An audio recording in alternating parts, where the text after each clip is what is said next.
Cisco Certified Network Associate Day 31. Welcome back everybody. I'm Imran Rafa, your trainer for this entire series. Today we'll be continuing from where we left in our last video, and we will look at few more concepts like CDP, syslog, NTP. Right? So without wasting much time, let's get straight into today's class. Like always, before we go ahead, we will put few social media contacts and places where we can contact us for whatever help that you might need, right? So those are these. Please feel free to contact me for anything that you need, or networking channel where my team would be able to assist you. So what are we going to look at? We're going to look at three things. Of course, we'll continue with troubleshooting. So we'll look at few troubleshooting tools. Then we'll look at syslog and NTP. Right, and then we will look at CDP and LLDP, right? So stay tuned and we're going to be there. So continuing with troubleshooting. So in our last video we discussed about troubleshooting and theory and how and why and what are the methodology for troubleshooting. Now what I'm going to show you are few tools built into our operating system and of course in Cisco devices, which can help you troubleshoot. So the first thing is ipconfig. ipconfig is a command that's in your Windows PCs, right? And I think in Linux it is ifconfig. So basically, since I'm using Windows 10 and since majority of people are using Windows 10, I'm going to show you the Windows 10 version of the command. Right, so in command prompt in your Windows, if you open up command prompt and if you type ipconfig, ipconfig is a command used for looking at the configured interfaces. So if you hit ipconfig and if you hit enter, it is going to list out all the interfaces that is there on your computer, right? And these interfaces need not all be physical interfaces. Like for instance, Ethernet adapter VPN client, that's a software VPN client, so it creates a software, a virtual interface. Ethernet adapter, well, again it depends on the driver. Sometimes you have more than one. Like if you can see here, wireless LAN adapter local area connection, that's not my real wireless adapter. This is my wireless adapter. So it says wireless LAN adapter Wi-Fi.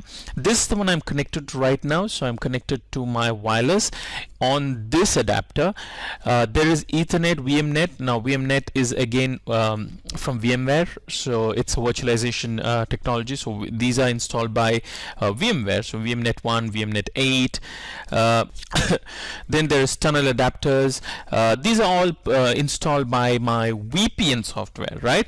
So basically what we are interested specifically from a CCNA level is about these two. So if we look at this, forget about VMnets, right? We're only worried about why if your computer is connected on a wireless network, then we're looking at this information. If it is connected on Ethernet, then we will be looking at Ethernet adapter, right?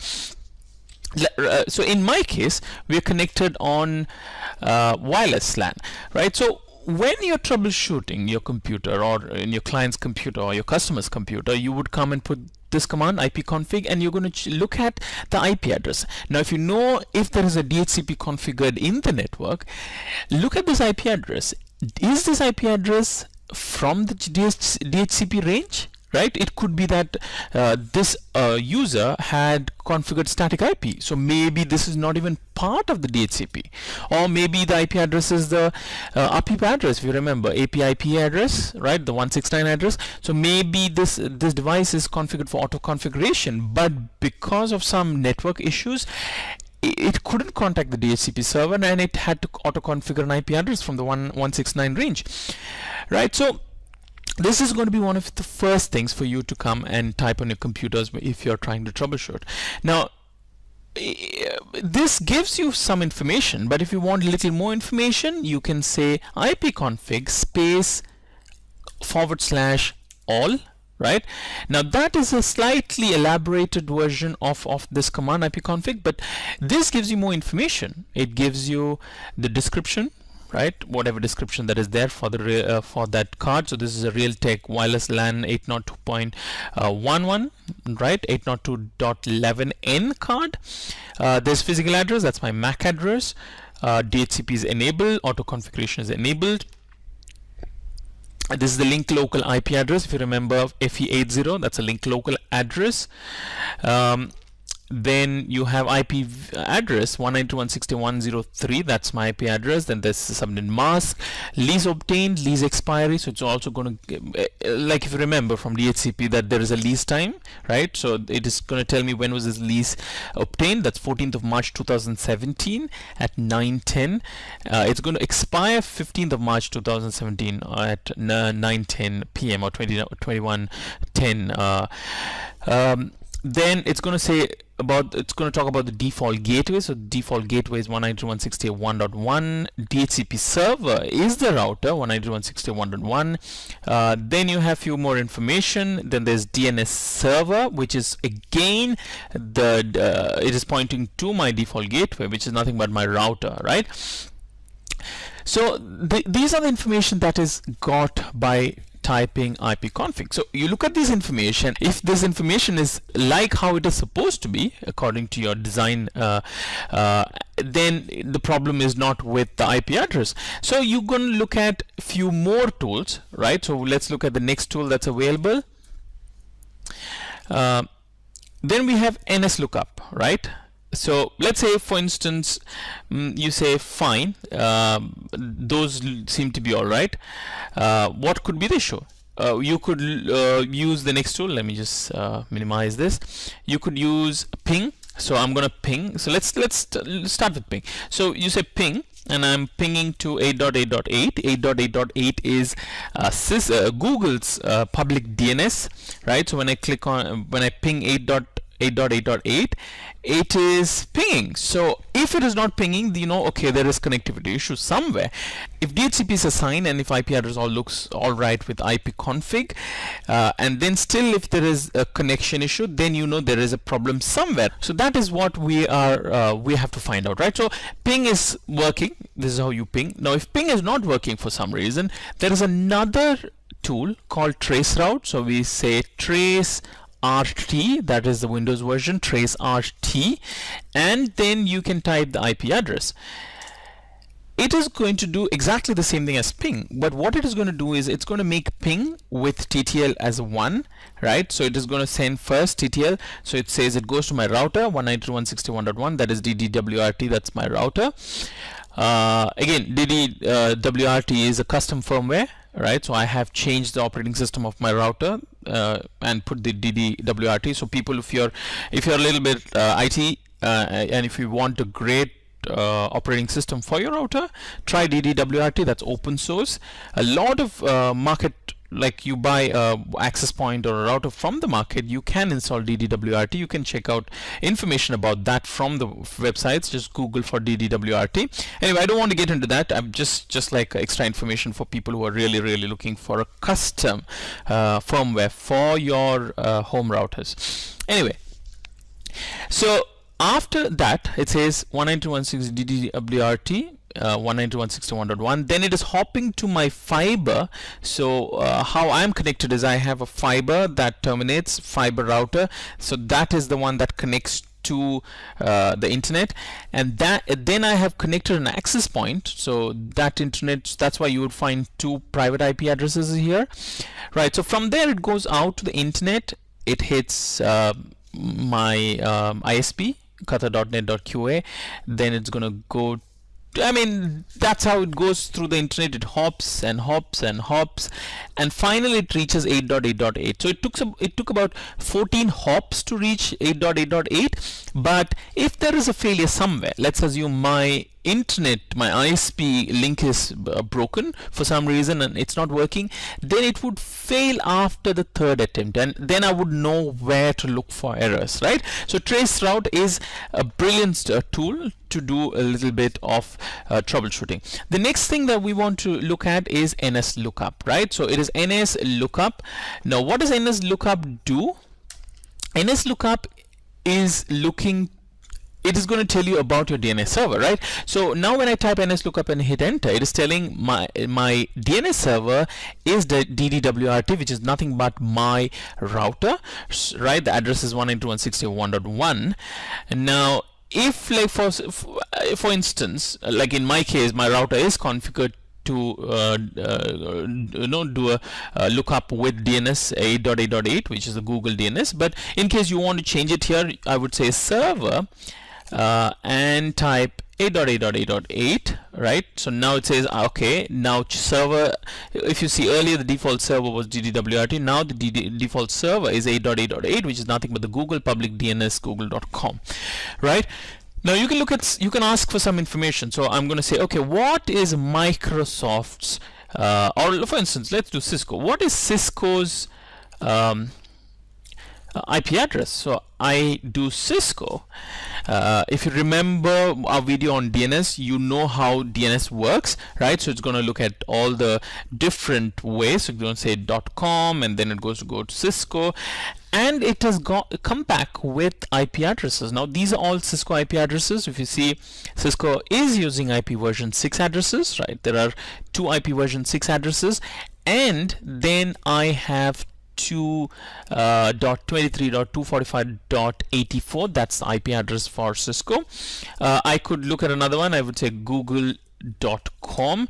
Now if you see, google.com has a lot of IP addresses.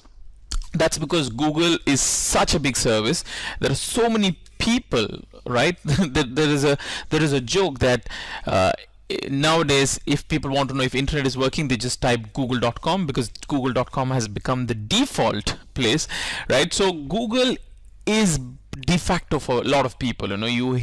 People get on the computer, the first thing they search is Google. Now with advent of Android operating system phones, it's even more so that Google is really bombarded with traffic, right? So many traffic, so many people, so much of traffic that goes into Google's service, right? So Google has multiple IPs. So I try to access Google.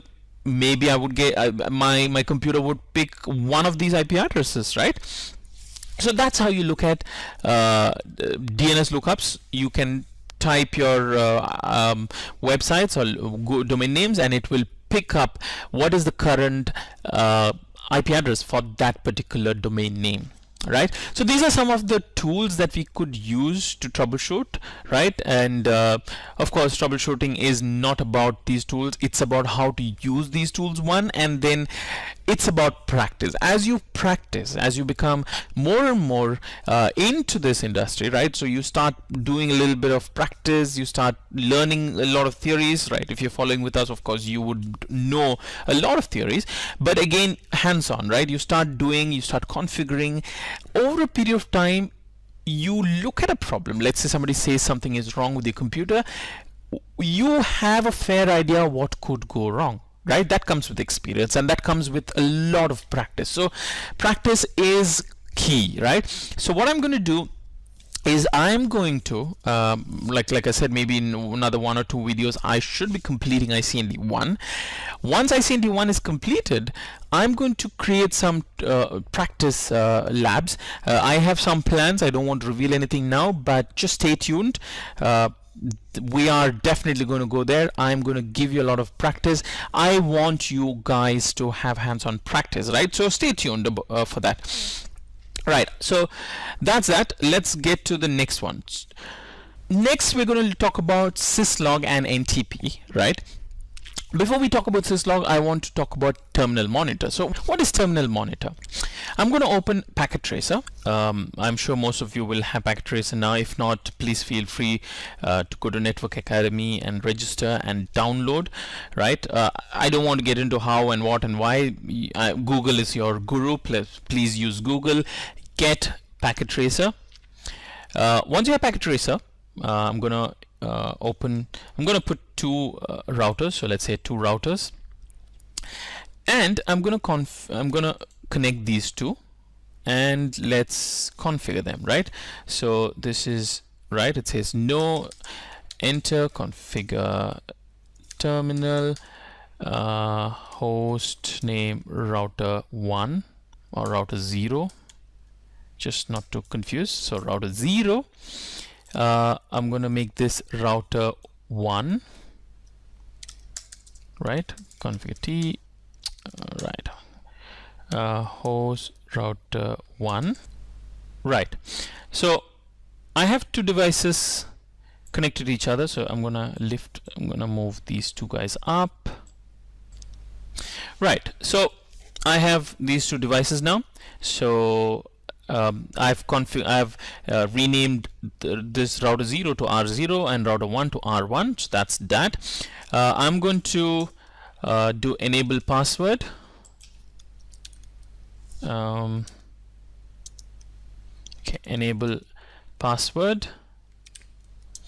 Enable, right? So enable password is done. Then I'm going to do right. So let's configure interface. So interface G0/0, IP address 10.1.1.2, 255.255.255.0, shut, and I'm going to do that here as well. I'm going to configure this interface G0/0, IP address 10.1.1.1, 255.255.255.0, no, shut. Right, so both of these devices are up now and they are connecting. So let's enable telnet. So line VTY 0/4 login. So that means I'm enabling access on telnet, and I'm going to put password as telnet. Right, so we have telnet password. What I'm going to do is I'm going to configure, I'm going to telnet from here to 10.1.1.2, which is this PC. So from this router. So from router 0 I'm telnetting to router 1, and it's going to ask for a password which is nothing but telnet. That's the password I gave. Sorry, telnet. I'm in R1. If you see enable, that's going to ask for enable password, which is nothing but enable. Right, so now I am in router 0. I'm in from router 0. Right, from this router I have telnetted here, so now I'm sitting on R1. That is why you see R1 here. This is nothing but this device. Now let's do interface G0/1. Right, I'm gonna show you a few things. Now if I'm in interface G0/1, which is the interface that is not connected. Right, this is connected through G0/0. I'm on G0/1. I'm saying no shut. Right, what happened? You can see that this log message popped up on this device, right? Because this device now R1, right? I have clicked on this device and I've opened the CLI, right? But on R0 I have telnetted, right? So this is as if I'm on console cable. I've taken like a laptop and connected a console cable to this device. So this is console access, and that's why I can see the log message. But this is telnet access and I cannot see the log message. So if you want to see, let's assume you are sitting on your cubicle and you're telnetted to some device across the building, all right, or maybe in another building, you would not get log messages on your screen by default. Log message would be there if you were to access that device on console, but because you're accessing it on telnet, you will not see the log message. If you want to see the log message, what you have to do, you have to type terminal, right? You need to type terminal monitor, right? Terminal monitor. Now you're telling that whatever log messages that is there, please send it through IP, right? So telnet is basically, it is an IP, right? You're connecting it through an IP protocol. Now you're telling that if there is any log message, please send it through the IP packet, right? So by default your log messages will not go through IP. That is why you will not see it on telnet. But now after giving this command terminal monitor, let's do this. Let's shut that log messages comes here, and it is going to be shown on your telnet across, right? So we've discussed this, I believe, in our telnet when we did telnet many videos ago, but if we did not, this is what it is. So this is what terminal monitor is. Another thing, I think we have discussed that for sure, about logging synchronous. Now let's assume you're typing something, configure terminal, right? Okay, and then you're going into some interface, so G0/ and you're here, you're typing in interface G0/ something, and in that time there's some log message, something goes wrong, and there's a log message that pops up. So let's say no shut, right, something happened and the log message came. Now if you see, suddenly in this case it's only 2 lines of log message, but it could be like 4 or 5 lines, and then you wouldn't realize, you wouldn't know where you stopped typing. You had actually stopped typing int G0/, right? But then it's very difficult for you to know where you stop typing, so you don't know. If you put 0 here, right, it's going to type, the next 0 is going to be typed here, but if you hit enter, it will go. So it has accepted the command, right? It has accepted 0 and int G0/, right? So it has put that the command together in int G0/0 and actually gone into that interface. You'll see if it was config, it has actually gone into a sub configuration of interface. So the command has worked, no problem about that, but it's so difficult sometimes that you're in between. Now in this case it's a small command, it could have been a configuration for VPN, and the command would have been like at least 5 or 6 words long, right? You put all those ICMP passwords, whatever, right? So it becomes very difficult, you don't know where you stopped. The best way is to use logging synchronous, so that is line VTY 0/4, right? You need to go into your telnet configuration place, wherever you configured. So you go into line sub command, so you're in line and you say logging synchronous. Now what happens? Now let's say you are doing the same thing, interface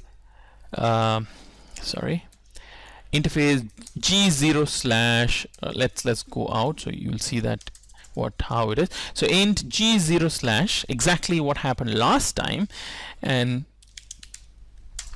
again I'm going to do the same thing. I'm going to say shut this time and hit enter.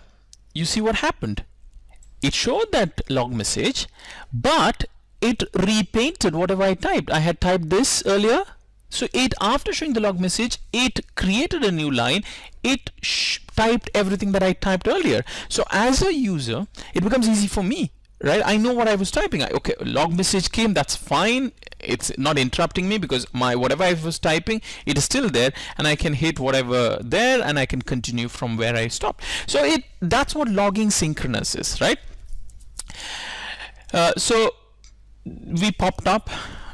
So that's what terminal monitor is, and these messages, right, the log messages, these log messages have different severities, right? In this case it is severity of 5, like you'll see severity of 5. There are different severities. Severity 0 is like error. So let's look at those severity level, right? So in Cisco, alright, I think in every logging systems there are 8 severity levels, right? Level 0 is emergency. That means the system is unusable, absolutely bad condition. When it is level 1, it is an alert. That means there's something really drastically going to go wrong. The level 2 is critical. Again, it's very, very bad. 3, there is some error. System might be working, but there is error. Level 4 is a warning. The system is going to work, but it is a warning.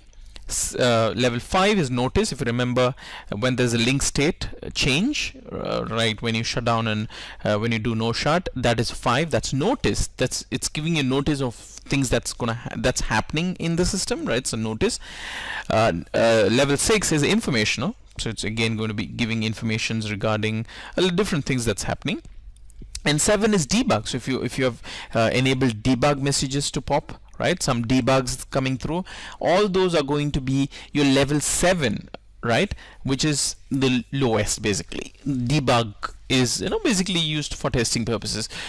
So if you say, okay, you are a busy man and you don't want to see all the messages, like you don't want to see notice, you can tell what level of severity should be shown on your screen, right? So in your logging, right, you can go to logging system. I'll show you how to do that. So you can go to logging and you can tell what severity logging messages, what traps do you want to be seen on your screens, right?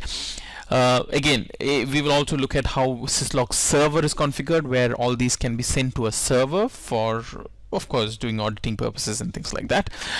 So let's say if you say I want to see only level 3 in app, so you would say, okay, show me level 3. That means anything more than level 3, when you say more, that is less. Like if it is level 3 to 1 or 0, it will be shown. If you go and say I want to show, by default it is level, I think it is level 7. Right, that means it's going to show you everything. It's going to show you 7, 6, 5, 4, 3, 2, 1. But if you say I want to see only notice and up, which means 5, 4, 3, 2, 1, you can go and configure and tell that I want to see severity level 5. Right, so that's how you tell, and these are the different severity levels that is there. Right, so that's terminal monitor. Right, now let's look at syslog. So I'm going to go back to packet tracer. Right, so that's how you do logging. So that's about logging. So what I'm going to do is we're going to show you a different thing. It's about logging. Now when you normally do things, these logging messages come on your screen. So it's going to come on your terminal, but it's not useful. Like what happens when you're not around? What happens when you're not actually logged in? There could be some log messages that come up. So you want this to be saved somewhere. So we need to create something called as the syslog server, right? So it has to go to a syslog server. So what we could do is, in packet tracer, I could take an end device, right? End device, and I take a server. I could connect it directly, right? Normally you would put a switch in between, but then here this is for training purposes. So now what I want is, I want this device, let me configure IP address, right? So I'm going to configure 10.1.2.10 255.255.255.0, 10.1.2.1. 10.1.2.1 is not yet configured. What I'm going to do is I'm going to configure this interface, right? This interface I'm going to configure 10.1.2.1, right? So go back here, configure terminal, interface G 0/1, IP address 10.1.2.1 255.255.255.0, no shut. Now this interface is 10.1.2.1 and this is 10.1.2.10, right? So they are in the same network. What I'm going to do now is I'm going to create a routing between these two, right? So I could do various ways to route. I could create RIP here, or maybe I could do a static route. So what I'm going to do is I'm going to do a static route, IP, right, route. Okay, so how do I give static route? I can do let's do a default route. That means everything goes there. So IP 0.0.0 0.0.0 send to 10.1.1.1. So I'm saying every traffic, right, send it to 10.1.1.1, right? So I'm just creating a route 10.1.1.1 and I'm saying do show IP route, and I can see that the gateway of last resort is 10.1.1.1. Now can this device ping 10.1.2.10? Again, this is how you ping. So like we discussed, ping is one of the troubleshooting tools. So it says it is pingable, right? So brilliant, it is pinging. Then what I'm going to do is I'm going to say debug IP ICMP, right? That means anytime there is a ping that comes here, you want to ping. So if I go here, right, I'm going to open the other one, right? So from this device, from R0, if I were to ping 10.1.1.2, you can see there is a debug message that comes up, right? So that is debug message. Because I have set to severity 7, it will get shown on log. So if I were to use a terminal monitor here, this will get shown because we are logging severity 7, right? By default we are logging severity 7. Now what I want to do is, I want anytime there is any log message that comes up, I want it to be sent to a syslog server here. So I'm going to first enable syslog. So I go here, I go to services, and I say syslog, and syslog is on. Perfect, that's fine. Now I'm going to tell this guy that anytime you have log messages, please send it to a syslog server, which is 10.1.2.10. So how do we do that? The command is logging, logging, logging, and I can give an IP address, which is nothing but the logging server's IP address, 10.1.2.10. That's it. Logging is enabled, right? Syslog. Now right now any log comes here, it will automatically send that directly to our syslog server, which is nothing but the server PT. Let's see what happens. Let's do what we did earlier. I'm gonna ping again 10.1.1.2. It goes here, this gets these debug messages shown on the screen, and ideally, I don't know if this is happening, ideally it should send that syslog message to a syslog server, which is here. Brilliant. You see this here, it is sent all the messages that it received on its screen, right? So basically overnight you're going home, there's a syslog server sitting here. Morning when you come back to office, you go through a syslog server, you can actually see all the syslog messages. So if there is any server that is down, or somebody calls and says nothing is working, you can immediately come back, look at your syslog and see what changed, what happened, did something happen. And then when you analyze your syslog messages, you will have a picture of what went wrong, and you can go and look into it and troubleshoot. Now if you look at the screen, you see there is a big problem, because all my syslog messages are, what is the timestamp here? January 1st 00000. It doesn't mean anything. I wouldn't be able to know anything if there is no timestamp. Then I don't know when this happened, right? So it becomes very difficult for me to create a picture of what went wrong. So I need to set, this is happening because, like, let's go back here. That's happening because the clock on this device is wrong. So I say show clock, right? Look at the clock. The clock is 0:26.9. So basically it's 26 minutes, right? From 0. So whenever a device starts, if the clock, there's no mechanism to set the clock, which we'll look into a little while later.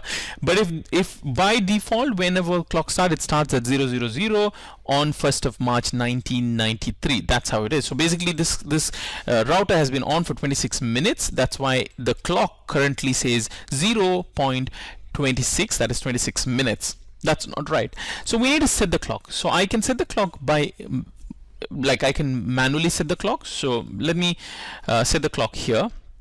Right, I'm going to set the clock here. I'll show how to set the clock. So again, show clock. Here also it is the same thing. So I'm going to set the clock. The command to set the clock is clock set and then hour, minute and second. So what's the time now? It is, I think, about 2200, right? It's 2205 00, and it says 1 to 31, which is the date. So today is the 14th of March, right? And it says which is the year. It is 2017. 14th of March 2017. Clock set. I hit enter. Now say show clock. The time is right. It is 22:05 on, it's Tuesday, March 14, 2017. Brilliant, right? The clock is set. Now if this device sends a message or a syslog, let us configure this fellow also to do a syslog, or anyway, right, you would be wondering why did I set the clock on this and not on this. That's because I wanted to show an automatic configuration on this device. But anyway, let's debug IP packet for this as well. So IP ICMP. So this will also debug, and I'm going to say logging, and the server is 10.1.2.10. 10. So this guy also will start logging the thing. The problem is both of them will dib, so on all, so it will debugging is off here. Now ping 10.1.1.1, right? And if you see now, that's why it has not it has not come here. I don't know why. 10.1.2.1 echo reply sent. Okay, I don't know. Let's do this. I don't know, why didn't we set the logging servers 10.1.2.1. debugging is happening. What's the clock? Show clock. The clock is right. Why is it not sending the right clock? Let's try again. Ping. It's pinging here. The debug messages are shown here. Is it getting? It's still getting, but it's still not updated. Okay, I need to check why. Let's try debug here. Did I enable the service timestamp? Oh, I didn't enable the service. So that's what it is. The service timestamp is not enabled. So let's do this first. IPICMP, right? Again, I'm gonna ping from here and see what happens. Okay, it's still not doing. So what I'm going to do is I'm going to on this fellow off, on all, that is all possible debugging is off. Now I'm going to say service timestamp log. So I'm going to say service timestamp for log, and I'm going to say date time and millisecond, right? So now if let's say I ping again, the ping would have a debug, so debug is set here, and you see that the debug is coming with the correct timestamp. You see the timestamp, it says March 1st. No, what is it saying? March 1st? Really? No, sorry. My mistake. I mean, we are all over the place in this video. I don't know why I'm doing this. Anyway, that's because this, I still haven't set the clock on this. Right, so I haven't set the clock, so that's why it's not there. But again, what I'm going to do is this time I'm going to set the clock using a different word. So now you see that it is sending the earlier, because the services timestamp services was not enabled. That's why with log it was not sending any timestamp, but now it's sending timestamp. That's why you can see that okay, it is March 1st. Earlier it was not sending a timestamp, that's why it was not showing, just showing a default time of 000. Now it started sending timestamp with this, but because we enabled the timestamp services, but the time is wrong on that. That's why it's not sending the correct time. We saw how to manually set the time in this router. Now I will show you how to. Now the problem with manual setting is if you have about 100 devices, it's not feasible for you to go and change the time on all those 100 devices. So we need to have an automatic mechanism, and that automatic mechanism is NTP, which is nothing but network time protocol, right? So NTP, you could make one of the devices in your network as an NTP master, right? Again, NTP master is not a concept that don't worry too much about NTP, because NTP is not that depth in your ccna, but then you could make one of your devices as an NTP master. But I think NTP master command is not supported in packet tracer. So what we would do is I'm going to have another device, right? I'm going to connect another device, and I will use this as an NTP server, right? So I'm going to come here, enable NTP services, NTP and 2218, that's fine. So NTP server is enabled. I will go here, I will give it an IP address of 10.1.3.10, right? 255.255.255.0, 10.1.3.1. like I said earlier, this is not yet configured, so I'm going to go configure that now. Interface G0/1, IP address 10.1.3.1, 255.255.255.0, no shot. Brilliant. Now this is done. This device can happen. So what we do is, I would say NTP server 10.1.3.10, right? 10.1.3.10. If I hit enter, this device will be configured to pick time from NTP. So I will go look at the time here. So it says sys configured from console. So now if you see, all these messages are coming with timestamp. So this is syslog severity 5, which is notice, right? So look at the clock, show clock. The clock has been updated. Where did it update from? So I think we can do NTP show NTP association, but again NTP association is not part of, like I said, it's definitely not part of ccna, and that's why packet tracer is not letting us do it. I can do NTP status. NTP status says that clock is synchronized with stratum 2. Now stratum 2, again, stratum is the level of trustworthy of your clock. Normally when you set an NTP server, you tell what stratum is it. So in this case, by default, our NTP server is a stratum 1. So this clock learned from a stratum 1. That's why he's increased 1. So he's a stratum 2 now. Now if another device learns from a stratum 2, they become a stratum 3, right? So stratum is the trustworthy of the clock.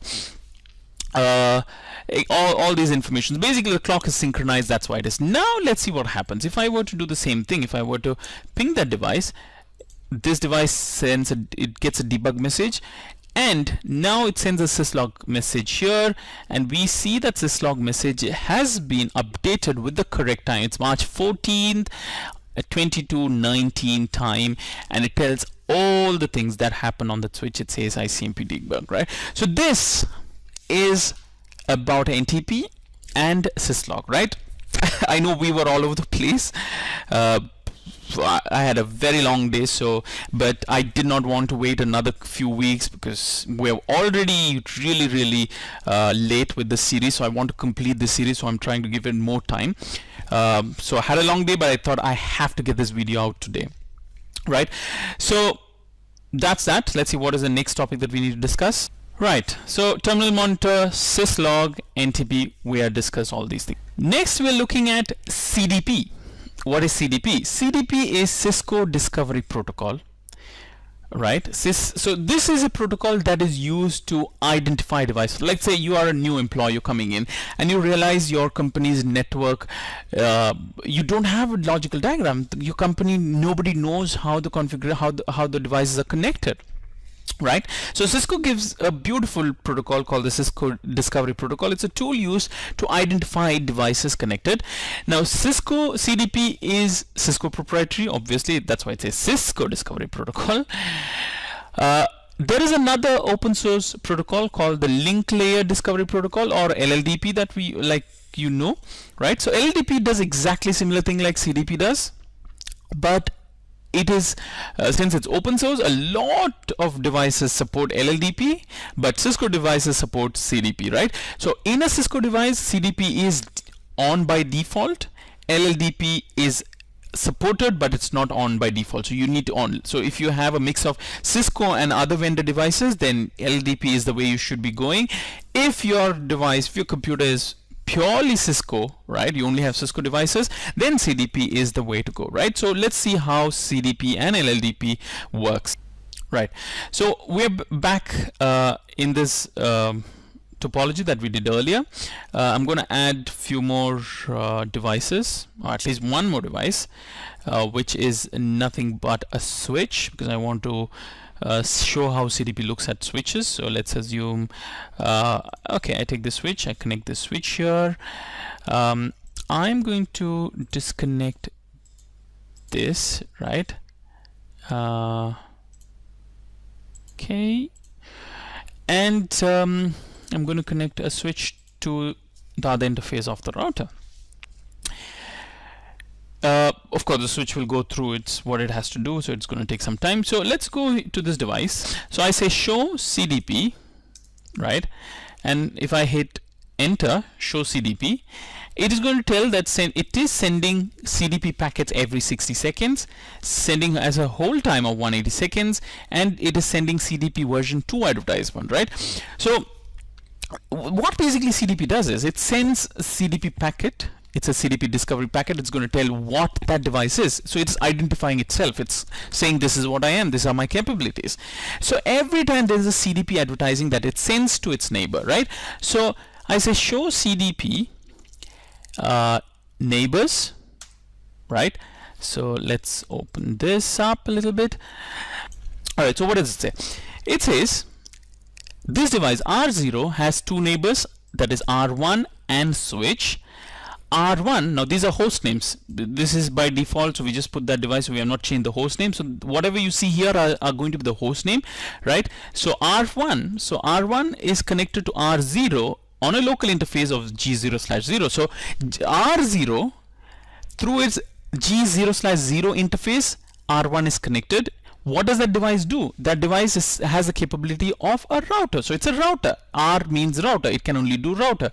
If it's a layer 3 switch, it would say R and S, right? So in this case, it is only R. It's a routing device. It runs on the platform is C1900 platform, right? It's a C1900 series router.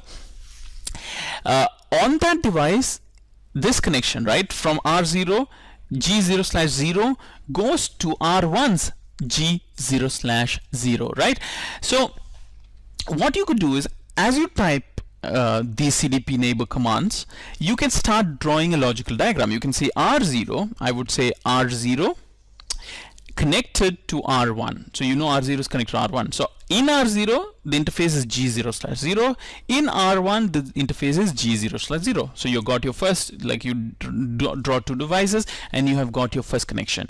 Then there is another connection which is on G0/1. It's connected to a switch. The host name is switch.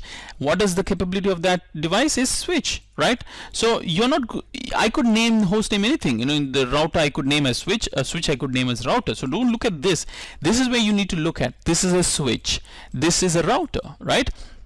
It's a 2960 platform router, and it is connected, that device R0 is connected to a switch on the fast Ethernet 0/1 interface, right? So this is how you build your CDP.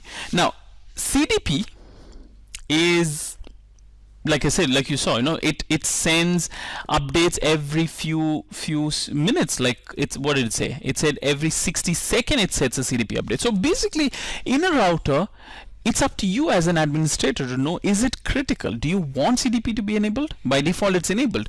If it is too much traffic, you want to say, okay, you know what, I don't need CDP, so I'm going to put off CDP. You could very well put off CDP, right? So how do you enable or disable CDP? So you go to global config mode. CDP is enabled by this command, CDP run. Right, if you do CDP run, that's how you enable CDP. By default, CDP is enabled on all the devices. If you want to disable CDP, how do you do that? Yes, we have always known, you just put no. So you say no CDP run, and now CDP does not work. So you can verify that, say show CDP. CDP is not enabled. That's what it says. But you might have a situation where you want CDP to run, but you don't want CDP to run on specific interface only. So what do? You say CDP run. Now CDP is running. Do show CDP.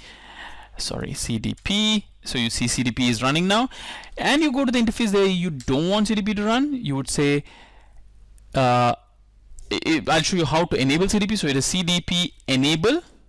That's how you enable CDP in the interface. But if you don't want, again, no CDP enable. So when you say no CDP enable, only this particular interface CDP does not run. So just remember, in the global config, to enable CDP system wide, it is CDP run. The word is run. Interface level, it is enable. So CDP enable interface, CDP run system wide. Now we have disabled CDP in this interface only, so we go do show CDP. CDP is running, so let's say do show CDP neighbors, right? And we see that it is only looking at, it can only see router, because in the other interface G0/1 I have disable CDP, so it cannot see the switch, right? So this is how you do CDP. Now if you want to do LLDP, LLDP also has very similar thing like a CDP. It's just that it's slightly different, but it's same thing. You have a global version, like you enable system wide, and then you go to interface and you disable or enable the interface. So if you want to do system wide enable, right, like in CDP, it was CDP run for the system wide enable. In LLDP, it's the same thing, LLDP run, exactly like how CDP was. But CDP is on by default, LLDP is not on by default on a Cisco switch or a Cisco device basically. Now if you want to disable or enable interface wide, so G0/1 LLDP, right, and then LLDP receive if you want to receive, and LLDP transmit if you want to participate, right? So this is how you enable. So if you don't want it to receive, I would say no LLDP receive. If you don't want to transmit, I would say no LLDP transmit, right? So this is how you disable. But in Cisco world, in CDP, you would just say CDP enable or no CDP enable to disable. In this case, you have to give two commands. That's the difference between LLDP and CDP, right? So that's that. I think we have discussed everything that we wanted to discuss in today's class. Stay tuned. We would be coming back very soon. I want to complete this ICND 1 series very soon. So stay tuned. I have a lot of things planned. I'm trying to give more and more time here. If you liked what we did, and if you like what we have done all this while, please consider subscribing to our channel, and of course please give likes on this video, right? Your likes, your appreciation is what really drives me to create this video, right? So if you like it, of course like it. If you say you didn't like the video, please feel free to hit dislike, right? Whatever you feel comfortable. Thank you for joining us today. We will be back very soon. Bye bye.